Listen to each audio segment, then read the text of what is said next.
So I set up an organization called Gaia with my husband, Sanjit Pal Singh, and he is an international award-winning photographer. And as a couple, couples set goals. Setting up an organization was not a goal that we had in our lives. It kind of happened. So Sanjit is actually, his background is mainly, he's a commercial photographer.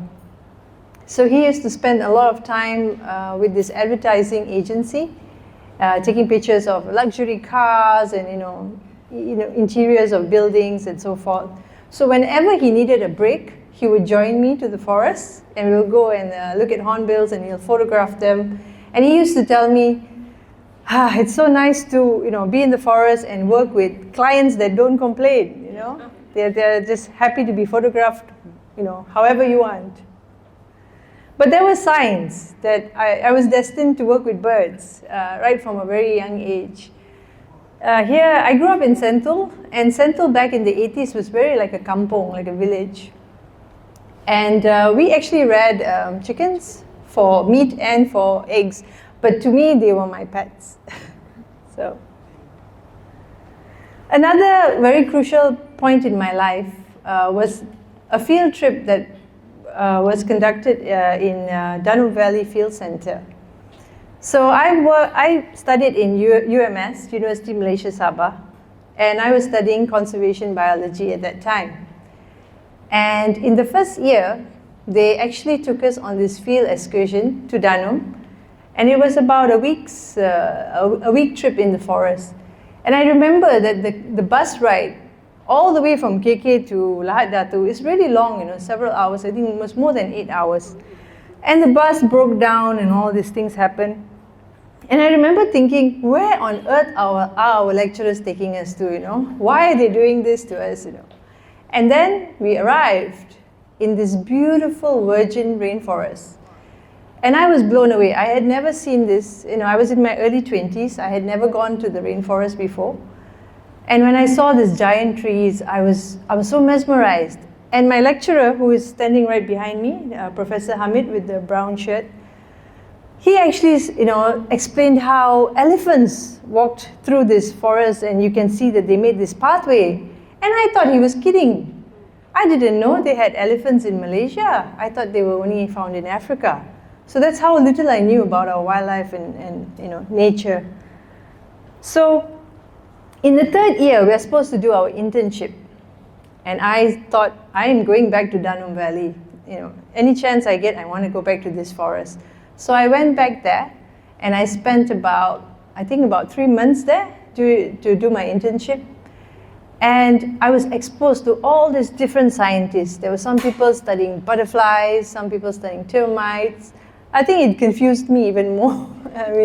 What I wanted to do with my life. I just knew I wanted to be in the forest, in the rainforest. That was my big goal. Now this picture, these are all my course mates. And it's interesting to note that I am the only one who actually pursued what I studied. I actually practiced what I studied. The rest went on to become teachers, they went into banking and so forth. Why? Because there's not many job opportunities for people like us who graduate with a degree in conservation biology or ecology for that matter. So this is a big issue that should be addressed, I feel. The need for more job opportunities for people like me. But I was one of the lucky ones because I got to work with Malaysian Nature Society. It was my first job. And here's a picture of me in Temango Forest. So working for Malaysian Nature Society, they didn't have a field car. So I had to take a bus from Kuala Lumpur right up to the Greek jetty. The bus would drop you off at the Greek jetty. And you're out in the middle of nowhere. And I remember I had my bag strapped to me, my tripod strapped this way, my scope strapped this way, and this big backpack. And I'm just standing at the jetty waiting for an orang asli to come pick me up. And he has no cell phone and no watch. So he did eventually show up, but several hours later. That's Azam. And Azam and his brothers actually built a little hut for me to do my work. It's really interesting. All this was handmade. So you have the bamboo that was split. They did it manually. And also you see the papan there, the wood. is actually cut by chainsaw by hand. So it's really interesting how they really made this, fully made by hand. And I lived in this hut for about a year. Of course, off and on, I would go back to Kuala Lumpur. I spent about a week or two short stints in the forest, and I would stay in here. And the reason why I was spending time there was because there was this man named Lim Kim Chai, and he was studying hornbills in Temenggong. In fact, he was observing nesting hornbills. And at that time, there was a rhinoceros hornbill, a helmeted hornbill, and a great hornbill that was nesting. So I thought it would be really grand if I could actually continue observing with him. And who knows, maybe I can document something interesting. And it's interesting to note that no one really does this kind of work, especially in Malaysia. There are people doing this in Thailand, in other countries and all that. But there's very few people who are willing to sit at a hornbill nest and watch it for 8 to 10 hours straight. But I thought it was interesting and I wanted to do it. So I went on to do my master's, and I collected data on these 3 different nests. So this is just me preparing my lunch. It was a vegetarian lunch. There's no refrigeration because there's no electricity. There's no water. So everything is from the river and so forth. So it was one of the most hardest, but the most beautiful moments in my life, I would say. And then I found out that in Kinabatangan, there's an NGO called Hutan that was actually setting up artificial nest boxes for hornbills. I thought this was very interesting because here I am in Temenggong Forest in Perak, studying hornbills nesting, and somewhere else across the sea is this group of people setting up nest boxes. So I thought, wow, if we could work together, perhaps we could, make better boxes together, improve artificial nest boxes for hornbills to breed in. So this is a picture of me in a forest called Gomantong. We were looking for natural nesting cavities, because if you want to help the hornbills, you've got to observe them, right? And a lot of observations happen at the nest. It's the best place because it's rich with information. You have, when the male comes back to the nest, he drops seeds. You can learn what they eat. You can watch how they use the perch. How do they sit? How do they perch at the cavity? Are they comfortable? There's so many things you can learn about the species, and that's how you can make better boxes for them. And then, of course, like I mentioned earlier, Gaia was not something that was in my mind at that time. I just was keen on pursuing my master's and my PhD, and I thought I would end up lecturing, which is where I am now. But then I had a conversation with Helson. This is Helson, and he actually comes from a nearby island called Libaran. And he came to Sukau village, Sukau in Kinabatangan, to help me with my hornbill project. And he would accompany me in the forest, make sure I don't fall over and hurt myself or die. So he was there to take care of me. And one day when we were having a conversation, and he mentions to me that he had uprooted his whole family from the nearby island, Libaran, to Sukau because of my PhD project. I was only paying him 40 ringgit a day. But that was good for him. That was good enough to make him decide that he wants to leave his island and come closer to my project site, just so he could work for me. And then he went on to explain that his life as a fisherman is really hard. Imagine you have to get up at 3, 4 in the morning, go out to the sea. You have to rent all these things. So usually fishermen, in Sabah, they're in debt already before they go out to the sea. So it's a really tough life. He said 3, 4 a.m. his wife is trying to get him to wake up and he wouldn't get up. And then you have to haul fish from the sea. It's really heavy, the nets and all that. He said working on the Hornbill project was so much more easier compared to what he was doing, right? So that I took that, I was really surprised. I was taken aback by this. So, I think I had a sleepless night that night because I was thinking about what he said. Because I know my PhD is going to come to an end and I'm going to leave that village. So that's when I realized that we were creating job opportunities for people in rural areas. So it's a responsibility that seemed to suddenly emerge. So therefore we decided to set up Gaia. And thanks to corporate funding, corporate support, we grew from just me and my husband and Helson, a team of 3, we grew bigger. So here is Gaia's organizational chart. And right now, we have 2 main sites. One is in Terengganu and one is in Sabah. And in Sabah, we have Orang Sukau working for us. We have Helson, Raihan, and Firdaus. Hema and Ashraf have left us to further their studies, which is very interesting for us. That's part of my vision for Gaia as well. I want it to be a place where young people can come, maybe pursue their masters and PhD, because God knows that I had the support system as well when I went on to pursue my masters and PhD. So it would be nice to give back in that way. So yeah, I call them the core team, my husband, myself, and Nadia. So we make decisions for the project direction. We try to raise funds for the project. Yeah, so that's the main team. And then here's Zikri with his team. He works very closely with the Orang Aslis from Kuala Ko. This is the Batik tribe. And we call them the Hornbill Guardians. We've actually made these beautiful t-shirts for them as well, to empower them, to make them feel, that they are indeed very important people. Because these people, they are excellent hunters, right? They can go into the forest, they can locate hornbill nests very easily, much more easily than people like us, right, from the city. So instead of going to this nest and hunting these birds or, consuming the bird for self-sustenance, why not work with us? We'll give you a monthly wage, and you can basically guide us into the forest, help us do little things like collect seeds, and maybe even, a step forward, maybe we can do something to these nests.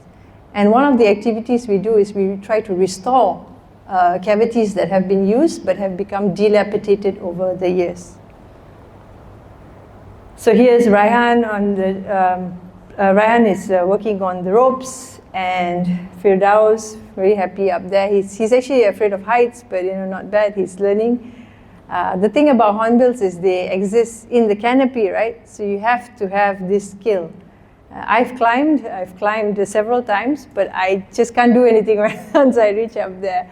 I'm just frozen with fear. I'm also very afraid of heights. So I'll just stick to raising funds for the project. And what's interesting here is the skill of tree climbing, and the gear is so expensive. So thankfully, thanks to Yayasan Hasana, we were able to train our team both in Peninsula and also in Borneo. And sometimes we also get corporate partners to help fund the project, especially when it comes to making artificial nest boxes for us. So we have a relationship with Datai, and through the Datai Pledge, they help raise funds for our project as well. So let me take you on a journey to the Kinabatangan. And this is where it's located, in Sabah. And this is the main project site, because we have a lot of manpower there, a full-time employment there. And it's a very interesting landscape. You can see that it's actually surrounded by oil palm plantation. All these little icons are oil palm plantation. But despite that, and the forest being so fragmented, it's just so rich with biodiversity. And you actually have all the 8 species of hornbills there. So let's talk about the hornbills. So hornbills occur in only these areas, in Asia and Africa. And someone asked me earlier on, what's the difference between toucans and hornbills?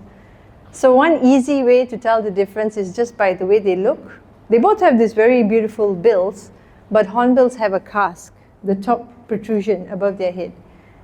And the other thing about them is where you find them, they don't exist in the same areas. So you find toucans in Central and South America, and of course hornbills in Asia and Africa. So they are different. So this is one of the nesting hornbills that I was watching in Temenggong. And if you look at the picture on the left here, you can actually see the male hornbill.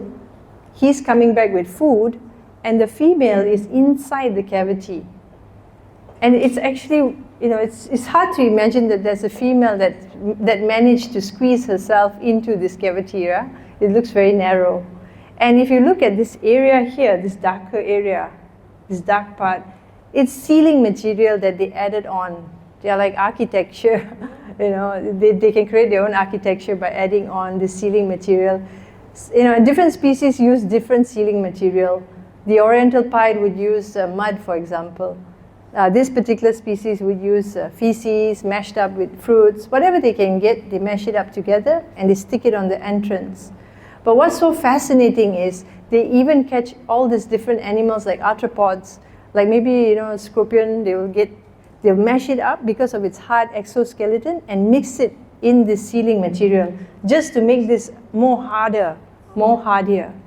And when it falls on the ground and you pick it up and you move it around, you can see it's like shiny because of all the exoskeleton pieces inside it. So it's very fascinating that they use this sealing material to protect the female from predators. You never know, there could be a snake coming towards the cavity and so forth. So the female goes in one wing at a time, she squeezes into the cavity, and then she starts to seal herself inside. And though the hornbills have this big casque and big bill, they cannot create these cavities by themselves. They actually have to rely on other animals or other birds like woodpeckers or barbets to start this cavity for them. Or sometimes even a sun bear looking for honey in a cavity, he might dig it up and it becomes a nice cavity. And when the tree heals itself, it might become suitable for a hornbill to come and nest in. So hornbills are reliant on other animals to create these cavities for them. So we call them secondary cavity nesting birds. And you can imagine this is a process, right? So it's going to take many years. So it happens in very old trees, old matured trees. And it usually occurs in dipterocarp trees, which are timber trees. And sadly, we need these timber trees as well. So a lot of the trees have been removed from the forest, are dipterocarps. And sadly, this means we're taking away nesting opportunities for hornbills. So you can tell that this is a male just by looking at its eye. Its eye is red and it's got this black line. And the female does not have the black line actually, and her eye is mainly whitish. So this is just to give you an idea of how the male would come back to the nest and deliver the fruits to the female inside.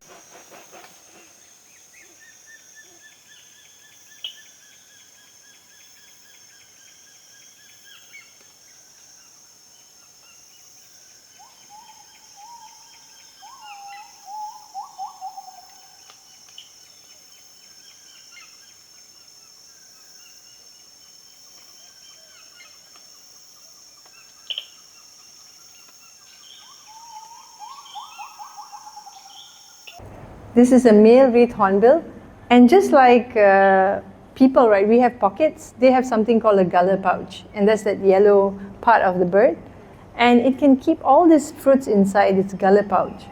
I've counted for the helmeted hornbill up to 200 small little fruits kept inside its bill. So can you imagine, it actually went to a tree, plucked 200 fruits, and then brought it back to the female to give her one by one.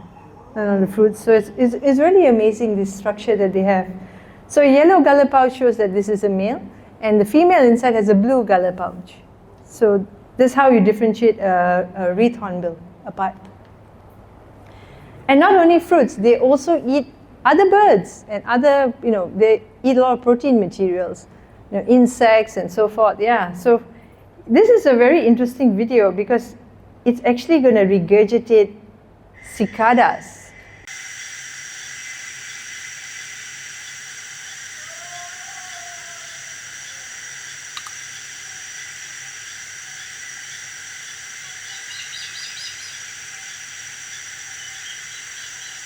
These are really large cicadas, and we counted up to 8 of them.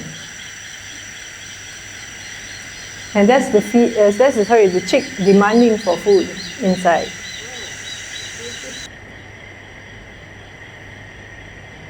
A funny story about this particular male. When he first started out in the nesting season, he was bringing back snails. And they were unpeeled, right? They were with the shell. But he couldn't fit it through the cavity. It wouldn't fit. And she was screaming at him, probably telling him off. So later on, as the day went by, he started to peel it. He would go somewhere else, break it, and make sure he brought the peeled ones back to her. So I feel that it shows a lot of intelligence with these birds. It's never a dull moment with these birds. Okay, now we have the bushy-crested hornbills. They are known as enggang beluga because they are usually found in places that are very, messy, a lot of overgrown places, that people have cut the big trees down. And these guys, right, they do everything together. They like to raise their families together, they like to eat together, very communal. And they also sleep. This is them preparing to roost, to sleep at night. And this is why,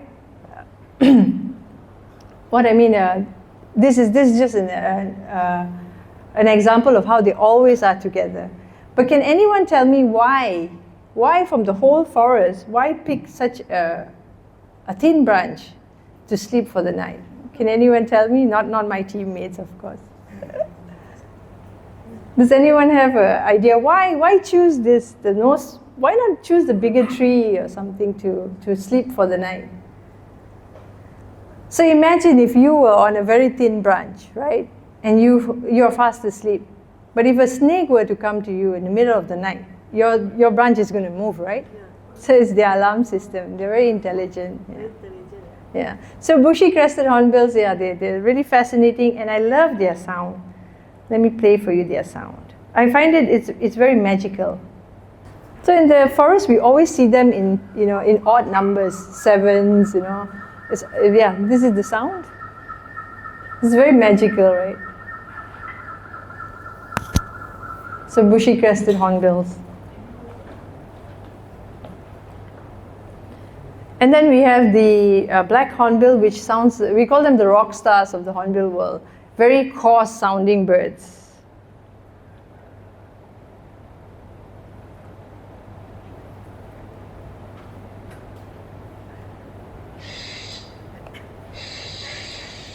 So that is basically it. There's a cicada calling as well.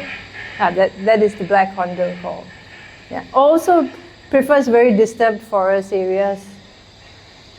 Very common in places like Kinabatangan, but very rare in Thailand, strangely. And then we have the wreath hornbill that you saw the video. So you can see its gullet pouch and that marking, that black bar on it. This actually differentiates it from another species that I'll show you later called the plain pouch hornbill. So this particular species is found in mountain areas. You don't see it so much in the lowland forests. So that's why in Malay they call it enggang gunung.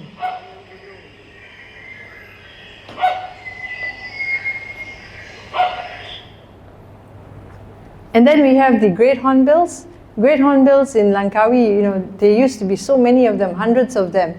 In fact, Pantai Kot was named after these birds, because they were always on the pantai. But sadly, nowadays people are telling us that they're counting only up to 40 of these birds. So their numbers are really going down. And the orang aslis actually call this Boeing. Yeah, it looks like an aeroplane, like a Boeing, in Temenggo especially. So I was actually watching a pair of them nesting in Temenggo. And it was very sad to see the pair actually were unsuccessful. The chick actually, I think it maybe didn't hatch the eggs, or maybe the chick died. And I actually saw them mourning to a certain degree. The female, she broke out of the cavity earlier than she's supposed to. And she actually had this gecko, she caught a gecko, and she just hesitated at the cavity. She just sat perched outside the cavity for the longest time. And the male was far away, he was calling and calling. And I was wondering what was going on, what's happening. And I realized that she has the instinct to feed, but there's nothing there to feed. Her chick probably didn't make it. And eventually the male, who is like encouraging her to move on basically, he's far away and calling her. So eventually she left that cavity. So they really feel a lot. They're very family orientated. This is the oriental pied, one of the most resilient species that we have. Very highly adaptable. They love, going close to human settlement. And some of my students are actually analyzing their fecal samples, and we're finding things in their diet such as rice. So how are they getting rice? They're actually eating rice because they don't mind living very closely to human beings. So very resilient. And hornbills are cavity nesting birds, right? They nest in tree cavities, but these birds have been reported to nest inside caves, in crevices, or in Thailand it's quite funny, they've actually nested in temples. They find a space in a temple to nest. In Terengganu, someone had a tempayan, where they keep water. They laid it down and the hornbill came to nest inside. In fact, it was nesting every year. And this sweet elderly couple was, they felt like they were guardians to this pair. So they actually, cordoned off the area and let those birds nest in it. But sadly, that couple passed away and someone removed the tempayan, not knowing how important that tempayan was for these birds. Because hornbills, once they find a place that they're comfortable to nest in, they will come back year after year. This is one of my favorite hornbills, the wrinkled hornbill. You can see it's so colorful, and usually the males are like this. So many colors. You have blue and red and yellow. The female is so drabby. She's just black and a little bit of blue. That's it. This bird is also very difficult to see, but you can see them a lot in Kinabatangan. In fact, it's one of the strongholds right now for this species. It's a lowland species bird. And because of clearing of the forests, a lot of deforestation happens in the lowlands. This is one of the species that is suffering. And then we have the white-crowned hornbill. And this one sounds a bit like a primate.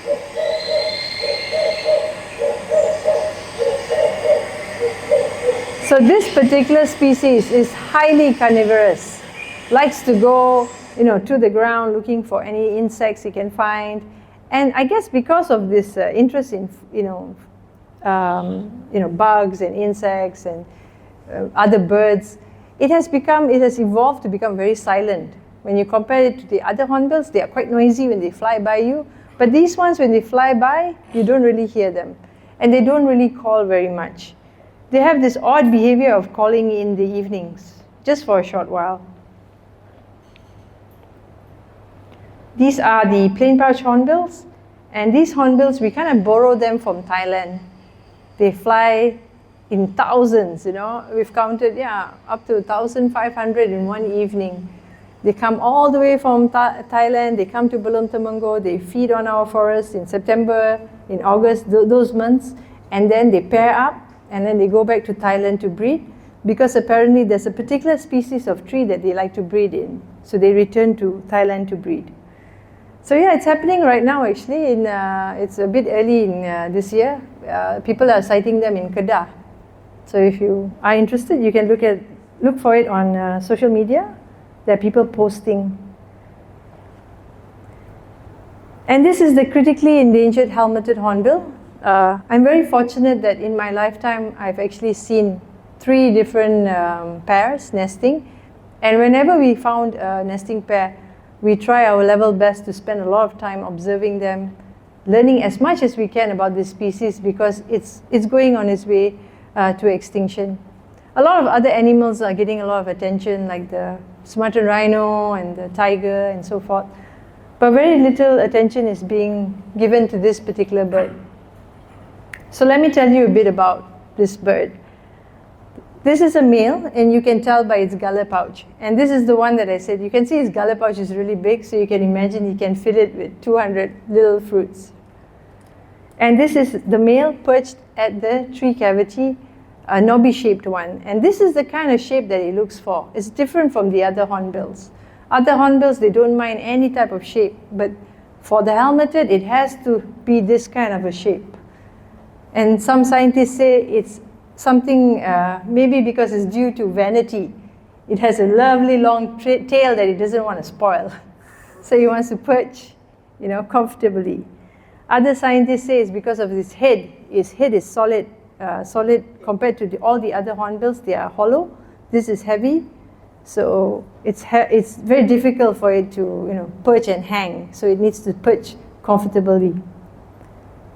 And that's actually one of the reasons why it's so endangered, because of that cast, that it's being sought after by hunters because they can trade it, they can make jewelry out of it. But ironically, it's just the same material as your fingernail. It's keratin. It doesn't really have value, but just because it's this rare bird, and when you carve it, it looks almost like jade. So this is the reason why people hunt it. So that was the male. This is the female, and you can tell it's the female because of her gullet pouch. It's got a turquoise gullet pouch. And this is the same cavity, but of a different angle. And this is their baby. It's very interesting to see their babies are blue-eyed. Yeah? So let's see if we can listen to the sound. Actually, I should play you the male sound, because this is the reason why many indigenous people fear this bird, because they say it's very haunting, very scary. It's described as a maniac laughter. So it starts off with a series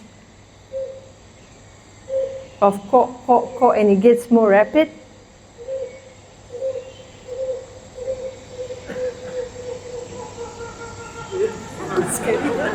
Yeah, exactly. So people get very scared of this in the forest, yeah. So, and they're very territorial. So usually, hunters would mimic their sound to try to drive them closer and then hunt them. So, yep, that's the baby. So this is another nest that we were observing in Sabah. It's the same species, the helmeted hornbill. And that's a picture of her, the female. She's sealing herself inside the cavity, and she's saying goodbye to her freedom for the next 5 months. So she's going to be inside the cavity for 5 months with her baby. And then, everything is supplied by the male. Hornbills, they don't really consume water. They consume fruits that provide them the moisture that they need.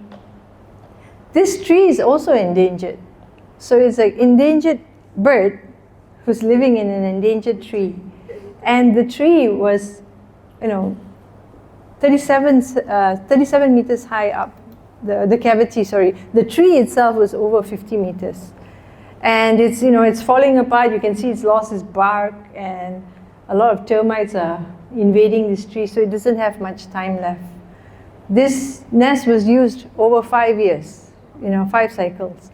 But of course, that's to my knowledge. But I think it must have been used much longer than that. So that's the female saying goodbye to her freedom. And this is her male taking the time out from his busy schedule, because he's in charge of feeding, right? And in 8 hours, he made 11 trips to the cavity. So you can imagine he's going out there. He has to look for a fruiting tree. He has to pluck, more than 100 fruits. And this is just when the female is there. But when there's a chick, he needs to provide protein. He needs to provide calcium. So he has to diversify, right? So he starts to bring stick insects and all these other things. Some have recorded snakes. He brings back snakes. I've not seen that personally. And this is him taking time out to self-care. So he's got this thing called a preen oil gland on the back, which he squeezes oil out of, and that oil is yellowish, gives him a yellow tinge, so he places it on his bill. Yeah, he places it on his body. So that's why hornbills have this nice little yellow tinge. So I always say, don't tell the cosmetics, don't tell anyone from cosmetics about this little secret that hornbills have called the preen oil gland. But the preen oil actually has many usages. It also helps them be antibacterial. It also helps to run the water off, makes them water resistant. So here there's this cute comic of the chick telling dad to leave his helmet behind because that's the reason why he's being hunted, the helmeted hornbill. So on the side here is the carvings that they've done. Actually, it's so delicate, the carvings. You can probably Google it and have a look. There's a whole city carved there with people and people with hair, all the details. So it's very intricate, the work done on the cask. And it goes back to the Ming Dynasty. People have been trading this. It's not found in China, this bird. It's only found in 5 countries. We are one of the lucky countries to have this bird, but it's being traded all over the world. And to date, there's over 4,000 heads of these hornbills confiscated in airports. So this is alarming in so many ways. One, this bird is so hard to find. Secondly, 4,000 is a huge number. And thirdly, how many did go through undetected? These are the ones that were caught. What about those that went under the radar? People in Malaysia are probably paid 100 to 200 ringgit for this bird. But once it reaches China, it becomes much more valuable. So we are really at the losing end when we lose these birds. So hornbills, they have this dependency on cavities, right? They need these cavities. And once they find the perfect cavity for themselves, they will return year after year. But they're not the only ones that use cavities. There are red giant flying squirrels. In this case, this oriental pied was using the cavity. A year after, it was being used by wasps. So they are in competition with other animals in the forest for cavities. So finding a cavity is hard, and once you find the cavity, it's no guarantee it will be there for you the next time. So to help the hornbills and their declining population, we follow everything that Professor Pillai has prescribed. She is known as the grandmother of hornbills, and she is a Rolex Award winner for her work. She spent over 40 years with hornbills. She wrote the book on how to save them, so we use that as our guiding document. And the things that we do here is what she's been doing with her team for over 40 years now. So here is a nest cavity of an oriental pied hornbill. It was used actively every year, but then one year they did not use the cavity. They visited, but they're not using it. So the picture here on the left is Eddie going up the tree with his helmet, and he's looking into the cavity, and he used the stick. He found he could not touch the base, the floor. It had collapsed inside because these are trees, right? They are rotting inside. There's something always constantly happening. And if you compare to a primary forest where you had the dipterocarp trees, those were hardwood trees, and they remain pretty much the same year after year. But these are the secondary forest trees. These are the softer wood trees. They are changing rapidly. So the floor has collapsed. So what we decided to do is add soil. So this is also what was done by the Thai team, in fact. They carry bags of soil and they put it inside the cavity and raise it until the mouth of the cavity. And it worked. The birds came back to nest. All cavities that need to be restored require all kinds of creativity. So this is a restored cavity. We're trying to make, the entrance was too big, so we're trying to make it smaller. Because if you are a hornbill and you want to seal a cavity, you don't want to be spending so much of your energy and time sealing a large cavity. So you would look for a cavity that's particularly narrow. So we try to make cavities more narrow for hornbills. And that's a picture of Helson. He's adding soil. And this is all occurring above 10 meters, yeah? So they are climbing high up into the forest and restoring. This method really works, but it's really difficult compared to artificial nest boxes. Why? Because it looks more natural, right? So it's more easier for the hornbills to accept. So we had 6 different cavities that we restored. And from those 6, 4 worked out, and we ended up with 9 babies coming out from these cavities, you know. So small little effort went a long way. And this particular nest was really funny because firstly, it's not a hornbill cavity. It wasn't a hornbill nest tree. It was just a cavity in a tree. So Helson went up, he had the idea that why not we make it suitable for the hornbill. He suggested we chisel the top of it because it had, the ceiling was very low, and maybe look at the flooring and so forth. So he went to look at it. When he was looking at it, believe it or not, a pair of oriental pieds showed up and they looked at him. And so he looked at the bird and said, hold on, I'll try to do something to this cavity. So we thought, okay, maybe this cavity is too bare. We fixed the ceiling, we fixed the floor. Maybe it's too open, you know, because the tree did not have so many branches. So we thought maybe we should add a fern. So you can see this dead thing hanging is actually a fern, a bird's nest fern that we attached to the tree, thinking we're offering shade. Still didn't come, the bird. But when the fern died and it was drooping down, we realized all the hornbill wanted was a nice place to hook himself, the perch. So the dead fern was what he needed. It was too slippery for him to hook on. So it was perfect inside, but he could not perch nicely. So he used the dead fern to perch on, and he started nesting. So we're like, okay. So now we realize that perch is very important. Because if you bring back fruits to your partner, and you don't sit comfortably, when you're trying to feed her, you're going to drop a lot of fruits. It's a waste of time, waste of energy, right? So to be more successful, your perch is very important. How do you perch at the cavity? So we take this into consideration also when we make artificial nest boxes. So conservation is not a one-man show. It takes a team. In fact, it takes global effort, as you can see in this slide. So there's all my friends from all over the world. This is zookeepers from Phoenix Zoo, Buval Zoo, Chester Zoo. These people work very closely with the birds in their countries. They are hands-on. I'm just watching them from afar. So we come together every year. This was before COVID, of course. We used to meet every year in March, and we used to make artificial nest boxes together. And you know, everyone will talk about different designs, and then we'll put it up. And you know, here's Brian. Brian was saying that the webbing that we used was too bright, it's too neon green, so he's trying to put on mud. So everyone's trying to put different ideas into these nest boxes. Amazing people, all dedicated to make artificial nest boxes.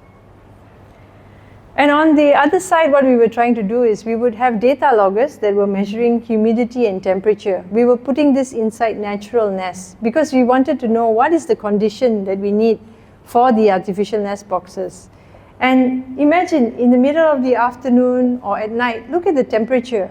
It's so steady inside a cavity, a natural cavity.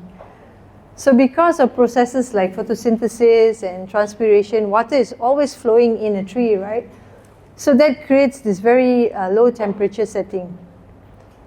And that is what we try to mimic when it comes to making artificial nest boxes. We try to make our boxes provide this kind of temperature. The result was this 100-kilo box that takes a whole village to move, unfortunately. But of course, in time, we managed to change the design and make it much more friendlier. It's now about 30 kilos. This was over 100, so. And you know, it doesn't stop there. You actually have to get it up 20 meters high up in the forest. And you can't put nest boxes at the edges of the forest. If you put them at the edges, you're going to get the more resilient hornbills or the more common hornbills like the oriental pied hornbill that doesn't need our help so much. You want to go into the forest and set up the boxes. So that is a real challenge, at least 200 meters inside. And then once you're at the spot, you have to pick a tree that can actually hold this nest box, right? It has to be a tree that's hardwood, if possible, and hopefully it's tall enough, which is a real challenge in Kinabatangan. Most of the trees are only 20, 30 meters because it's a logged over forest.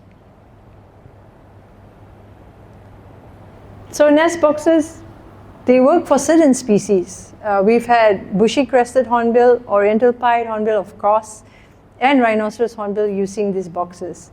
This was dubbed first in the world, in fact. These boxes were put up by Hutan.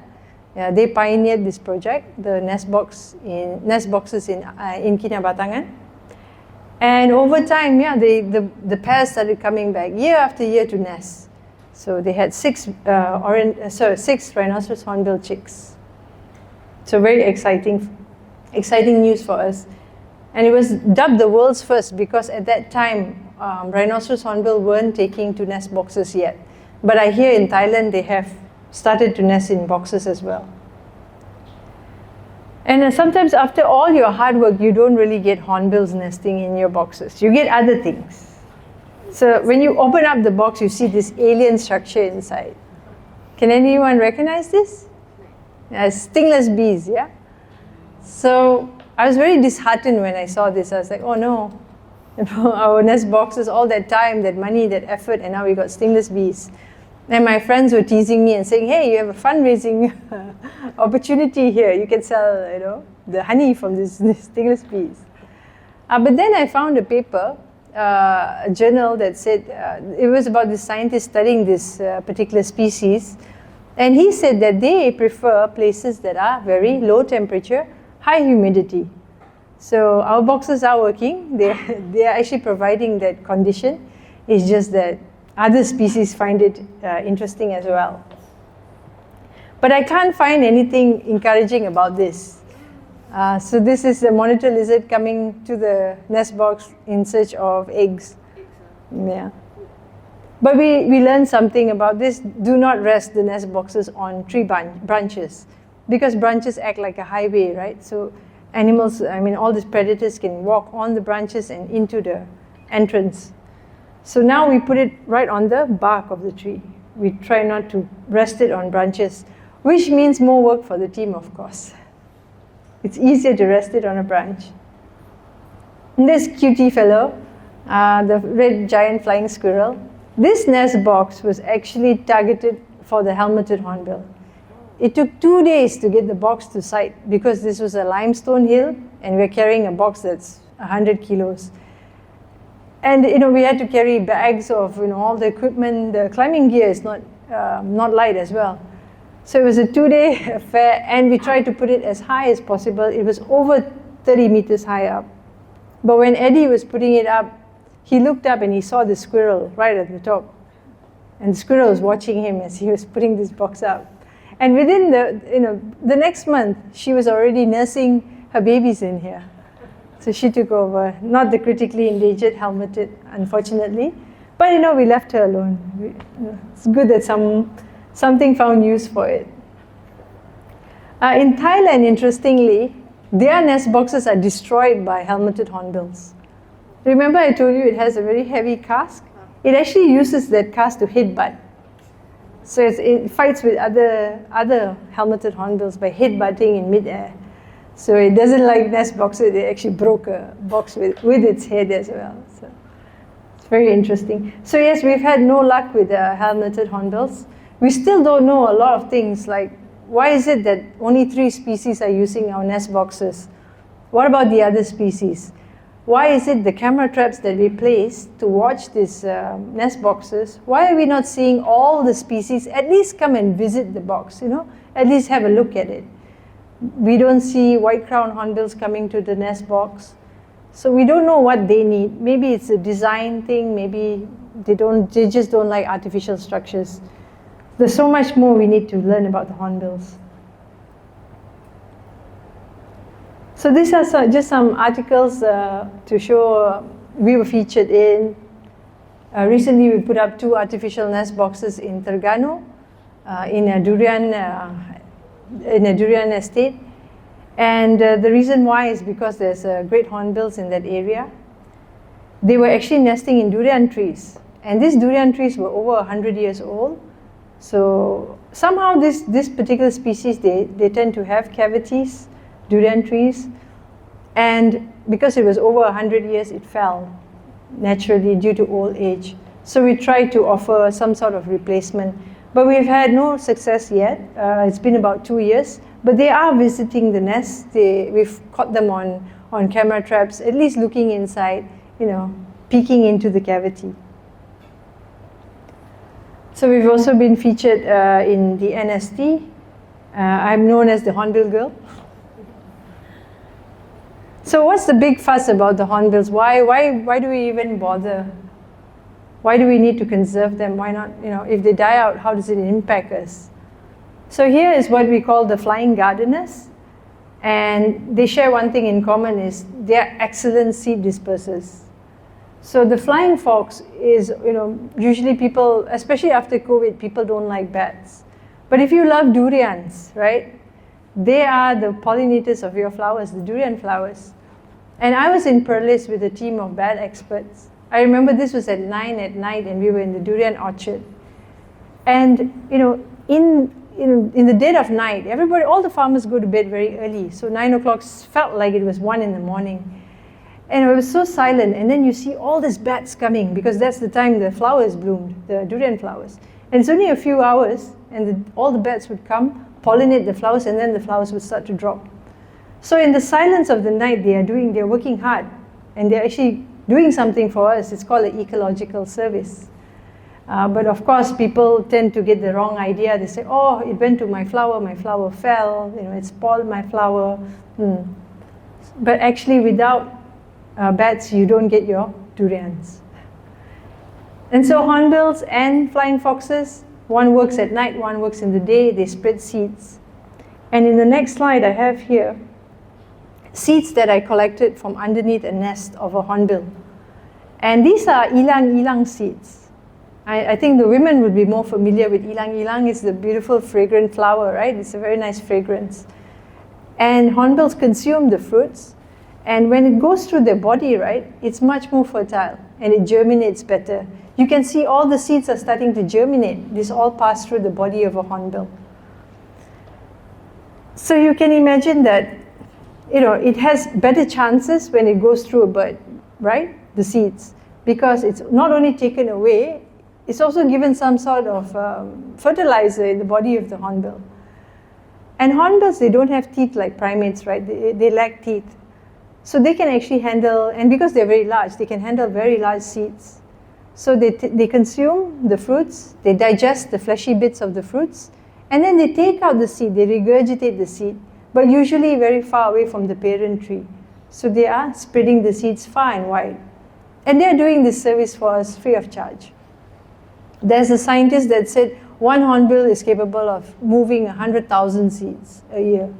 So imagine, you and I don't have to go into the forest, with a shovel and work hard to plant the forest. We just need to make sure that all these important keystone species are there, doing their work. And the term keystone species, what does it mean? In the architecture, right, in UK and all, they always had this one stone that they would place in buildings that would hold the whole building up. It was the keystone. So just like that, that's what the hornbills are. If you remove them, all those big seeded plants that relied on them to spread their seeds will also eventually die out. So it's called a trophic cascade, they call it. So it would be really disastrous.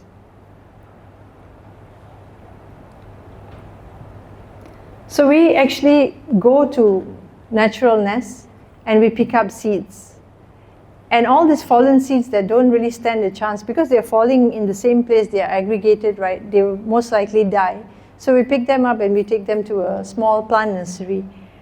And to date, we're a small team, but we've managed to grow over 500 trees now. Not so much, but we know that these are hornbill preferred food plants. And they are also most likely consumed by other animals like gibbons and orangutans as well. So we work closely with Hutan, and Hutan has a reforestation team that's all women, interestingly, single mothers, young ladies and all that. They all come together to plant all these little seedlings in the forest, especially in places that are very degraded or when they're trying to connect two fragments of forest together.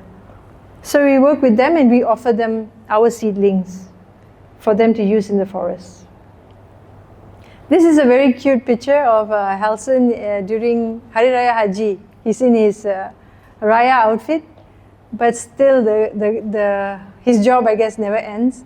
This poor little bird, this is a wrinkled hornbill. Female, as you can see, she's quite drabby, right? Like I mentioned, she's only like black and she's got a little bit of blue. She sat on a power wire and got electrocuted. So he picked her up and sent her for treatment, and she made it. And just yesterday, I think, she was released.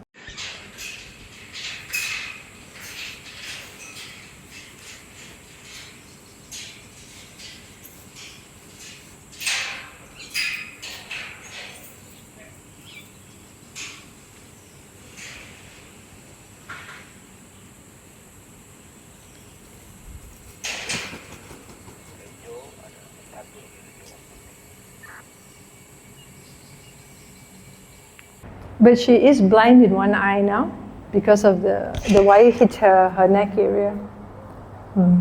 So that's all for my presentation today, actually.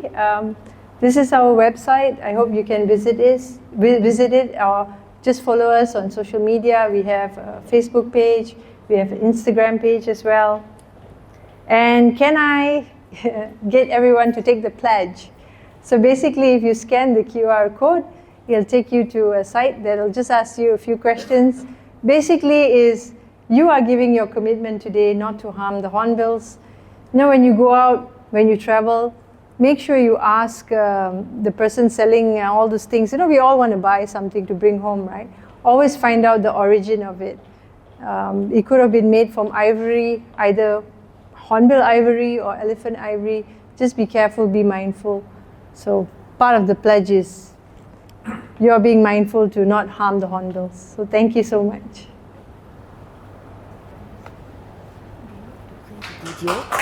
Yes, yeah. Last but not least, we have a very interesting video to share with you. Kinabatangan ni kawasannya amatlah luas. Sungguh pun dia luas, tetapi hutan dia makin lama semakin kecil akibat banyaklah perubahan habitat tu. Dan walaupun dia hutannya sangat kecil, tetapi biodiversitinya amat tinggi.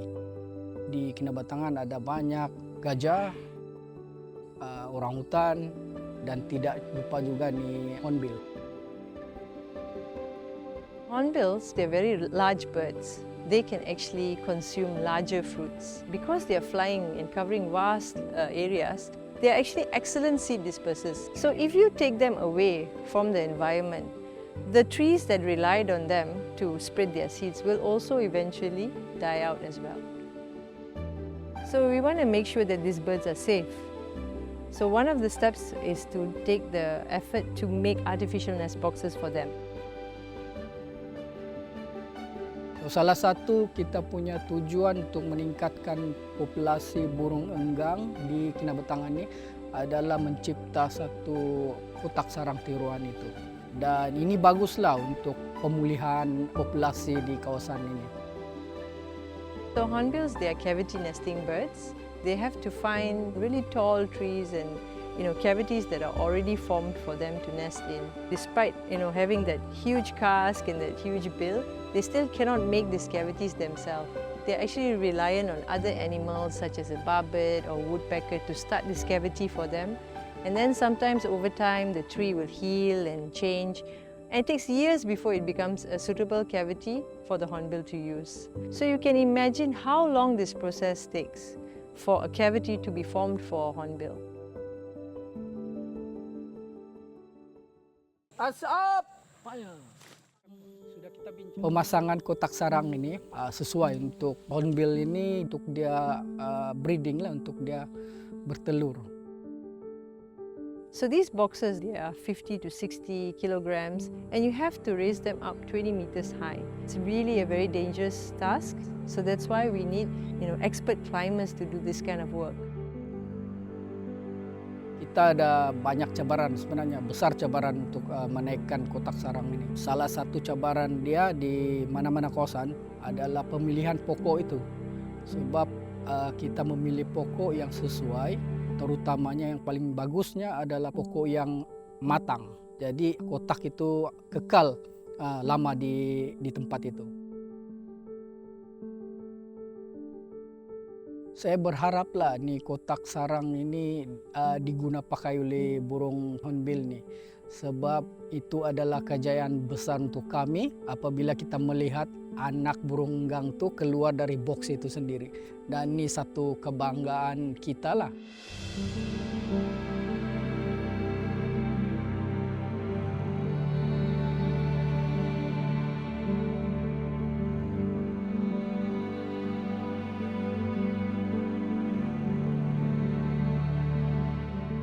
When I think about what I want to do for hornbills, I feel very small and it is overwhelming.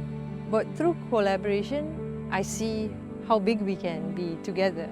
And of course, it involves governments, other NGOs, and even students who are interested, interns. All of us can come together and work together, and with that, we'll create a bigger impact, greater impact. The goal for Gaia is basically to create safe nesting opportunities for hornbills. So it's important for the locals to also be aware of the importance of the hornbills and what are their roles, their ecological roles and their benefits to the people so that they won't be harmed by people. And we can actually see coexistence between hornbills and the community.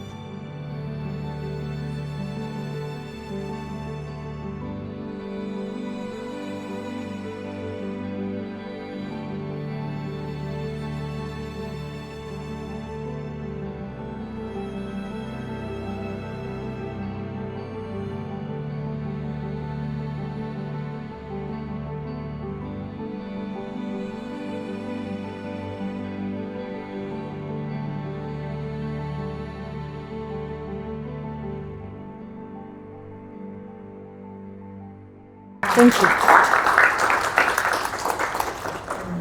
Do you have any questions for Dr. Ravinder?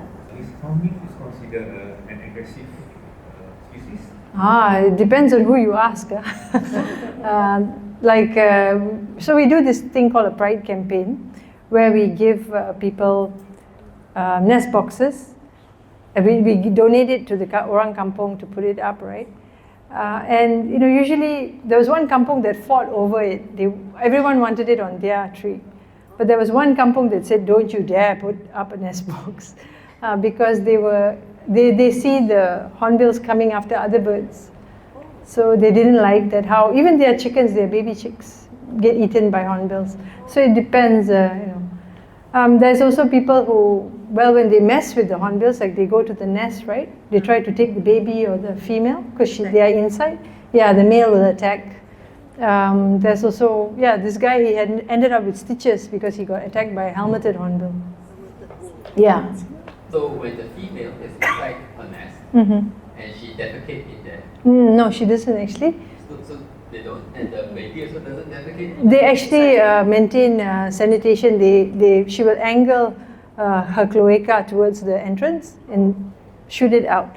The chick will try to mimic what mom is doing, but he's not very good at it, right, being very young. So a lot of the feces tends to fall at the entrance, which dad will come back and clean it up, because he doesn't want any other species to know that they're nesting there, right, because there's a lot of feces, and a lot of feces would attract flies as well.